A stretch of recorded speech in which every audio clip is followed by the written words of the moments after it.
ADR. Promoting dialogue. It's midday in Dakar and 1 p.m. in Abuja. Good afternoon and welcome to Newslink on West Africa Democracy Radio, 94.9 FM in Dakar and online at wadr.org. First, our top stories. Former Justice Minister Ousmane Diagne takes office as President of Senegal's Constitutional Council. This loyalty will therefore be the guiding principle of my actions. Malian government releases 12.7 billion CFA francs to tackle food insecurity. Pressure mounts on Niger's ruling military to free Mohamed Bazoum after 3 years under house arrest. And Nigeria's aviation workers' industrial action disrupts more than 70 domestic and regional flights. The outstanding 5% tax has not been remitted by the airlines to the government. Yes, that is the responsibility of the federal government and the agencies too. Please stay tuned for details of these stories and more. On the news, this is a more edit. Many thanks for joining our broadcast. This afternoon, we'll begin in Senegal, where veteran magistrate and former Justice Minister Ousmane Diagne has officially taken office as President of the Constitutional Council, a key institution responsible for reviewing the constitutionality of laws, resolving electoral disputes, and overseeing the regularity of elections. His appointment by President Bashir Diomaye Faye has attracted scrutiny, particularly given Diagne's previous role as Justice Minister under the same administration and the heightened political and constitutional debates currently facing the country. However, during his swearing-in ceremony, Diagne pledged to uphold the independence, integrity, and impartiality of the Constitutional Council. Here's an excerpt of his speech. This loyalty will therefore be the guiding principle of my actions. Loyalty to the Constitution, loyalty to the rule of law, and loyalty to the principle of independence of the constitutional judge. I receive this confidence with gratitude, but also with a sense of gravity, because in a republic, the highest offices are never privileges, they are responsibilities. One truly fulfills such responsibilities only when they are understood and carried out as a form of service. The Constitutional Council does not merely apply procedural rules. It protects universal suffrage itself, that is, the meeting point between the will of the people and the legitimacy of institutions. I express the hope that the Constitutional Council will never cease to be what it is meant to be. An institution independent in its judgments, impartial in its decisions, measured in its expression, firm in its principles, and wholly devoted to the Constitution of the Republic. That was Senegalese former Justice Minister Ousmane Diagne speaking there. In neighboring Mali, the government has released 12.7 billion CFA francs, approximately $22 million under its 2026 National Response Plan to tackle food insecurity and malnutrition. The plan provides for the distribution of thousands of tons of cereals and subsidized essential food items to vulnerable households during the lean season, as authorities warn that nearly 1.6 million people could face acute food insecurity. Deborah Moore has more details in this report provided by WDL's Bamako correspondent Aliu Cham. The 2026 response plan provides for the free distribution of 17,000 tons of cereal to households classified as being in crisis or emergency situations.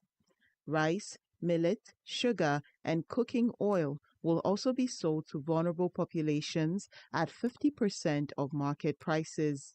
According to the authorities, the objective is to meet immediate food needs while protecting the livelihoods of rural populations. Redouane Ag Mohamed Ali is the Commissioner for Food Security. This funding will provide food assistance to 1,560,189 people identified through national surveys. The assistance will include 19,960 tons of cereals to be distributed free of charge across all communes in Mali. La distribution gratuite de semences maraîchères ainsi que la réalisation ou la réhabilitation des périmètres maraîchers. This operation comes as nearly 1.6 million people could face acute food insecurity in the country. The government therefore wants to accelerate the delivery of food supplies to priority areas despite security and logistical difficulties, particularly in the central and northern regions. Abdoulaye Maïga is the Prime Minister. Le plan national de réponse à l'insécurité The 2026 National Response Plan also includes resilience measures, notably support for livestock farmers and fish farmers, the free distribution of vegetable seeds, as well as the construction of rehabilitation of market gardening areas. The National Response Plan for Food Insecurity and Malnutrition is a government initiative designed to address the lean season and ensure that no Malian is left behind in the fight against hunger. en matière de lutte contre la faim. To strengthen the response long term, the Food Security Commission also plans to establish an agency for monitoring and early warning on food and nutrition security. That was Deborah Moore with the details of report filing by our Bamako correspondent Ali Cham. More stories coming up on West Africa Democracy Radio. Newslink continues. The Nigerian government is hosting a national roundtable with stakeholders on social cohesion as part of its ongoing state reform program aimed at strengthening national unity during the country's political transition. The initiative forms a part of Niger's 2025-2029 National Refoundation program, which was introduced following the military takeover in July 2023. The government says the roundtable is intended to promote dialogue, prevent social divisions, and strengthen cohesion as Niger pursues broader institutional reforms. General Mohamed Atumba is Niger's Minister of State, Interior, Public Security and Territorial Administration. Cette table ronde. This roundtable must mark the transition from a convergence of views to a convergence of resources by preventing social divisions, the cost of which is lower compared with repairing their consequences. For its part, the government will assume its full responsibility in providing political leadership in line with the Republic's Refoundation program and its gradual integration into state planning, as well as through the mobilization of local authorities. This commitment forms the foundation of the partnership we are proposing in order to ensure coherence and the planning of its technical and financial components. This mechanism will allow for better programming, as well as monitoring, auditing and accountability, while preserving flexibility of action for each partner within the framework of its contribution. It is understood that the implementation of this program will respect the procedures and areas of intervention of both international financial institutions and bilateral and multilateral partners. Furthermore, a single result framework, audit conducted in accordance with international standards and accessible feedback mechanisms will guarantee the transparency of each contribution. I wish to reaffirm that by supporting this program, you are investing in the stability of Niger and in the resilience of the Sahel. In doing so, you are helping communities prevent violence, young people regain a sense of perspective, women take their rightful place in the community, and populations affected by displacement preserve their dignity. À préserver leur dignité. That was General Mohamed Tumba, Niger's Minister of State, Interior, Public Security and Territorial Administration.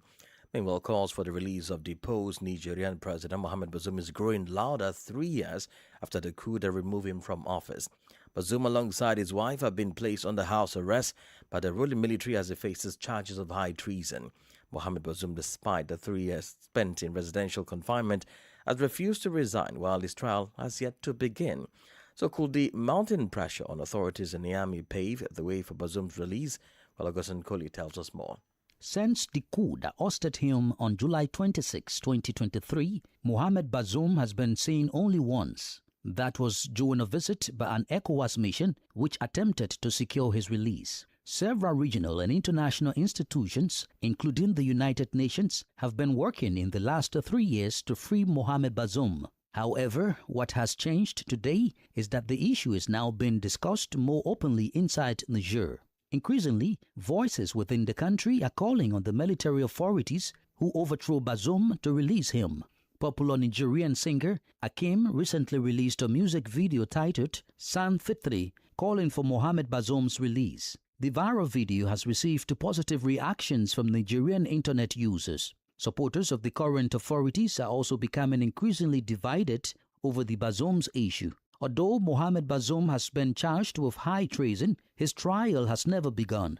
This has raised questions about the delay or even the absence of proceedings against a man portrayed by the ruling military as being responsible for many of the problems Niger currently faces. Mohamed Bazoum is the second Nigerian president after Hamani Diori, the country's first head of state, to have spent such a long period in detention without trial following a military overthrow. Augustine Coley presented that analysis by our Niamey correspondent Yakuba Abibulai.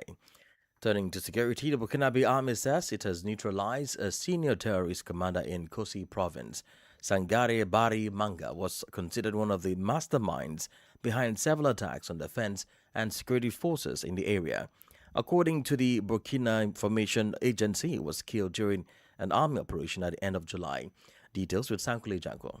The Burkinabe army says it killed around 15 suspected terrorists in an operation against armed groups in Kinsere Forest located in Kosi province. The offensive was carried out on July 25 according to the Burkinabe Information Agency. Among those killed was 22-year-old Sangare Bari Manga, described as a key figure in local terrorism. Reports say Manga joined the insurgency in 2018 after receiving weapons training at a base in neighboring country. Operating from Kinsere Forest, he was allegedly involved in coordinating attacks against Burkinabe forces and civilians in Barani, Bomborokwe, and Nouana. His latest alleged operations included an ambush between Bomborokwe and Konakoira on July 12, followed by an assault on an army forward position on July 20. The military command believes Sangare Barimanga's death, along with several of his commanders, could disrupt the chain of command of armed groups operating in Burkina Faso's Bokul-Domohun region. A report by our WDL's Ouagadougou correspondent Martin Kava and voiced by Sankule Janko. In Guinea, the Imam of Conakry's Grand Mosque is calling for the release of activist Bella Ba. Ba was detained several days ago by gendarmerie officers following critical remarks he made about the Imam. His detention has seen sparked concern, with the Muslim cleric now publicly appealing for his release. Veronica Njai completes the story. 4 days after activist Bella Ba was detained in the capital, the Imam of Conakry's Faisal Grand Mosque is calling on the government to release him. Imam Mahmoudou Saliou Kamara says he has forgiven the economist and activist despite the fact that Ba accused him on social media of dishonesty and of providing moral cover for what he described as injustice under the current regime. Ba later deleted the post but was detained hours afterwards and remains out of reach by family members. Now, the Muslim cleric is publicly appealing for his release. I forgive him for what he said about me and hold no grudge against him. I consider him my son, so I forgive him. I urge all Guineans to show kindness and forgiveness. If Guineans consider me their Grand Imam, then I ask that this person be forgiven and released, because I have also forgiven him. Imam Mamadou Saliou Kamara's intervention has been welcomed by Bella Ba's family and supporters. It remains unclear whether prosecutors will pursue the case or release the activist. After 3 days without news of his whereabouts, one of Ba's lawyers said he had finally been informed of the activist's place of detention. Veronica Njaya filed a report. Meanwhile, a series of deadly building collapses in Conakry is raising fresh concerns over construction safety. With several people killed and others injured, authorities are suspending construction in high-risk areas and preparing to evacuate residents from sites considered dangerous. Francis Boniface completes the story. 4 people were confirmed killed and around 10 others injured after a 5-story building under construction collapsed overnight in Hafia in Conakry's Dessine district. Military engineers pulled several victims from the rubble as rescue teams walked through the day searching for possible survivors. Speaking on the tragic incident is Mohamed Lamine C. Savane, Guinea's Minister of Urban Planning and Housing. The damage is enormous. We managed to rescue 9 people. Unfortunately, we have recorded 4 deaths so far. This tragedy has once again plunged Guinea into mourning. Every life lost is one too many. Once again, we urge all our fellow citizens to follow the instructions issued by the relevant authorities. The collapse has also raised fresh concerns over the high-risk residential areas across Conakry. Authorities say a major operation is being planned to relocate residents from areas considered dangerous. Jenabu Kamara, Minister of Territorial Administration and Decentralization, explains. The authorities have raised awareness, but unfortunately, people sometimes tend to ignore warnings about where to go and what to do when life is at stake. We must all protect our lives. We will continue to raise awareness among the population about high-risk areas because studies have been carried out with our various technical services, and those studies are available. A government decision will be taken to evacuate people from these high-risk areas, whether voluntarily or by force. Meanwhile, rescue operations continue at the site, with teams digging through debris in a desperate search for anyone who may still be trapped underneath. Chennai fired by Mabadi's report there from Conakry and voiced by Francis Boniface. You're listening to Newslink on West Africa Democracy Radio, broadcasting on 94.9 FM in Dakar and streaming online at wadr.org. Here is a reminder of our top stories. Former Justice Minister Ousmane Diagne takes office as President of Senegal's Constitutional Council. Malian government releases 12.7 billion CFA francs to tackle food insecurity. Pressure mounts on Niger's ruling military to free Mohamed Bazoum after 3 years under house arrest. And still ahead in the news, Nigeria's aviation workers' industrial action disrupts more than 70 domestic and regional flights. We also have the press review and a guest interview, plus sports. Stay with us. Connecting Ghana to West Africa. This is Nadidi Tete in Accra, and you're listening to WADR 94.9 FM, Dakar. We're also streaming live on YouTube and Facebook. In Nigeria, more than 70 domestic and regional flights were affected on Tuesday after aviation union workers picketed airline operators. As a result, hundreds of passengers were left stranded at the Murtala Mohammed Airport in Lagos and the Nnamdi Azikiwe International Airport in Abuja. According to the union, the action was meant to draw attention to ongoing violations of workers' rights and unpaid statutory charges by domestic airlines. WDL's Usman Omar reports. Passengers were left stranded at Lagos and Abuja airports on Tuesday as aviation unions picketed air peace operations, disrupting more than 70 domestic flights and triggering delays and cancellations. Beyond air peace, United Nigeria Airlines also suspended its operations in response to the disruption, while Enugu Air and other operators also reported schedule changes. The aviation unions, backed by the Nigeria Labour Congress and Trade Union Congress, are demanding recognition of workers' rights to unionize and protesting the alleged non-remittance of statutory aviation charges, money collected by the airline that should have been transferred to government aviation agencies under existing regulations.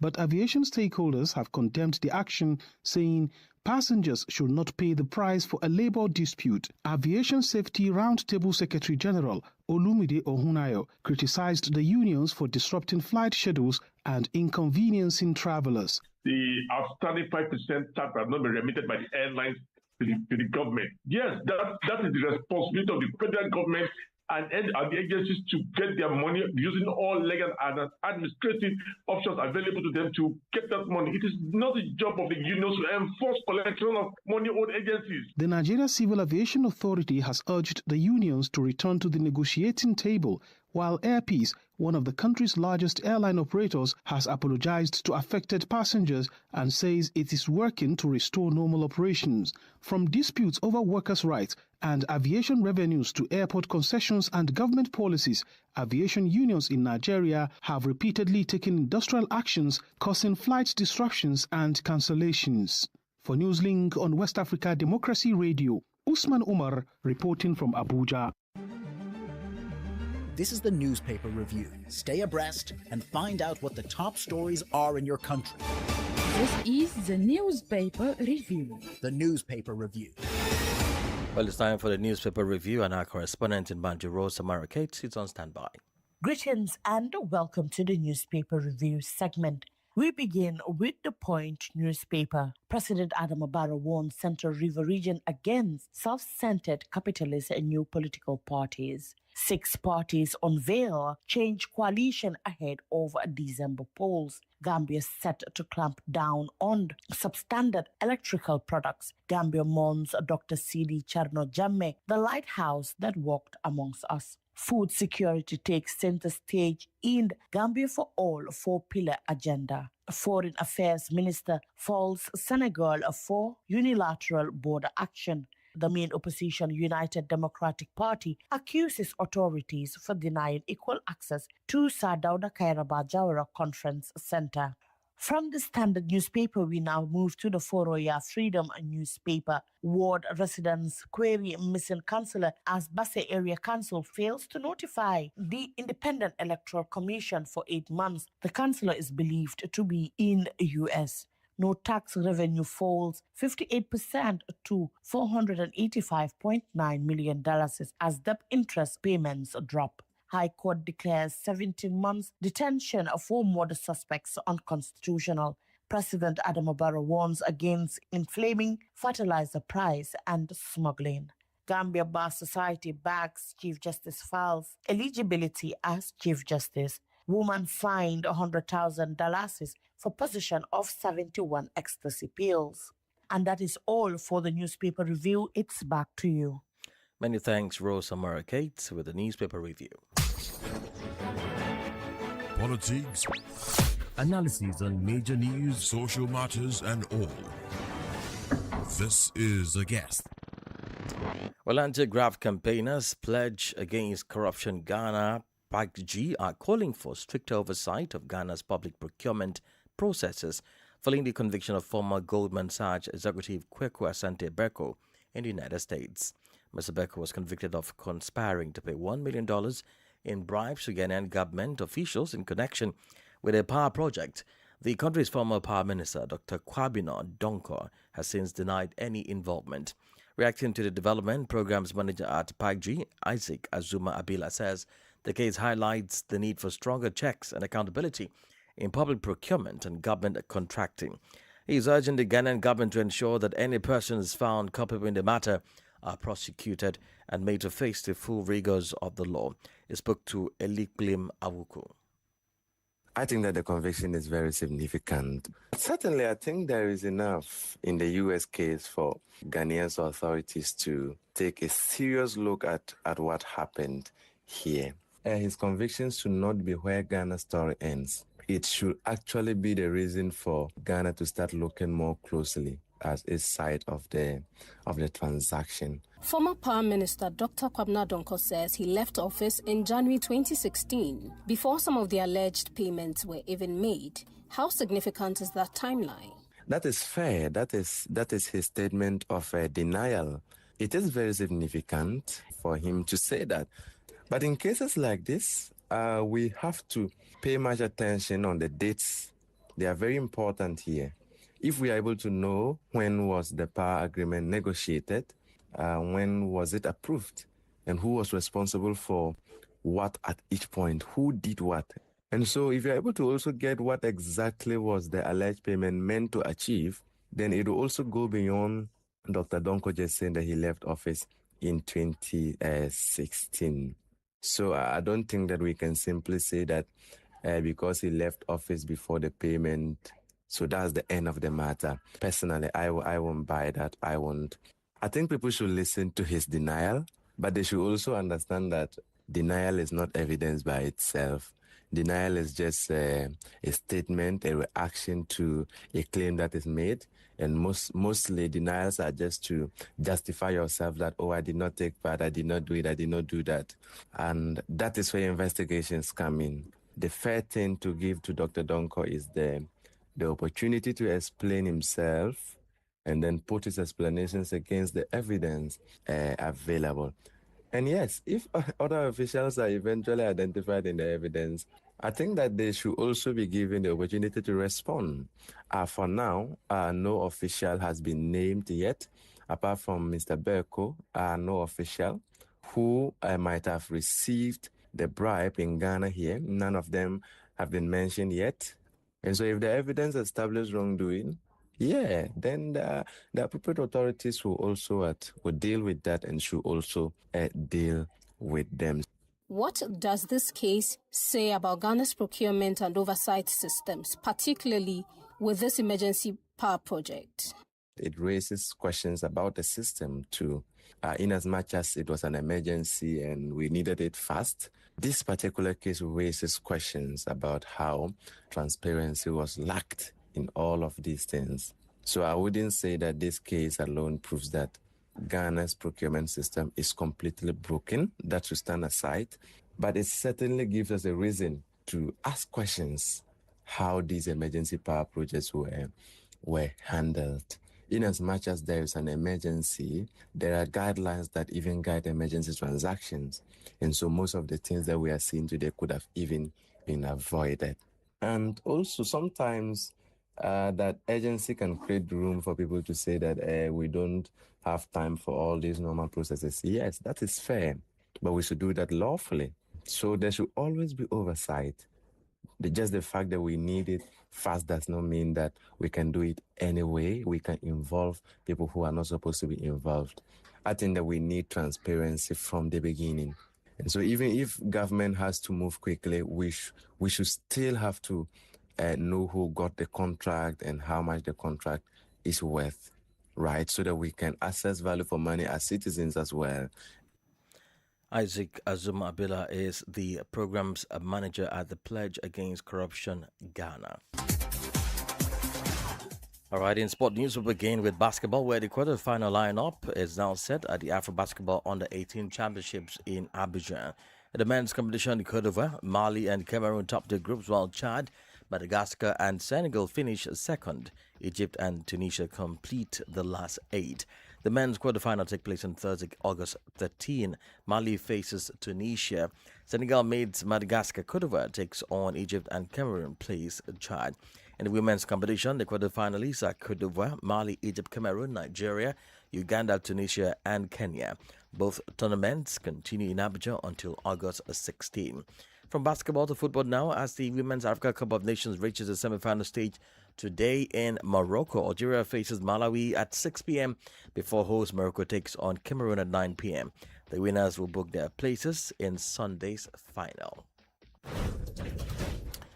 And we've come to the end of this edition of Newslink on West Africa Democracy Radio, broadcasting from Dakar, Senegal. Thank you for listening, and many thanks to Ismaila Kamara and Justino and Mauriju for the technical support. Well, let's keep the conversation coming on all of our social media platforms, including X, Instagram, and TikTok, plus Facebook at WDR English. Now, coming up at the bottom of the hour is the repeat broadcast of our gender program 50/50. And at 1 p.m., do join Sylvie Wedrago for the news in French language and for chez vous. I am Imo Edet. Good afternoon. We thank you for listening to Newslink in Nigeria on Love FM Abuja and Darling FM Owerri. In the Gambia on Hot FM Banjul, Hilltop FM and Veritas Radio in Serekunda. Thank you for listening on Alternative Youth Radio Lofa County, Liberia, Radio Kegaman in Nimba County, and DCN Radio Riverses County. A big thank you to Radio Baft FM in Sierra Leone for listening, and in Ghana we thank Radio Pad in Damango and Royals FM in Wenchi. Thank you all for listening to Newslink.